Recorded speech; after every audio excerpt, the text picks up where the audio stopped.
అయా దురాలోచనలు, జారత్వం, దొంగతనం, వ్యభిచారం, కామకత్వం, లోభములు, మత్సరములని నైనా తండ్రి ఆ హృదయంలో ఉన్న వ్యర్థత, పైన ఆకాశములలో దురాత్మల యొక్క పోరాటం, మా చుట్టూ ఉన్న మనుషుల నోటి నుంచి వచ్చే మాటల ఆ పోరాటం నుంచి నైనా ఈరోజు మమ్మల్ని విడిపిస్తారని, మా ప్రాణానికి నైనా నెమ్మది కలిగిస్తారని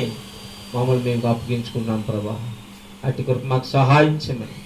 విన్న వాక్యాన్ని నైనా నిర్లక్ష్యం చేయకుండా నా కోసమే ఈ మాటలు కొనసాగించబడ్డాయి, రాయించేవాడు మాట్లాడాడని తెలుసు, అప్పుడు నుంచి కొన్ని కొరకు దయచేయమని మమ్మల్ని మీరేనైనా తండ్రి కడిగి శుద్ధీకరించమని, ఈ పోరాటం నుంచి విడిపించమని, మిగిలిన ఈ శేష జీవితం సంతోషంగా, సమాధానంగా, తృప్తిగా,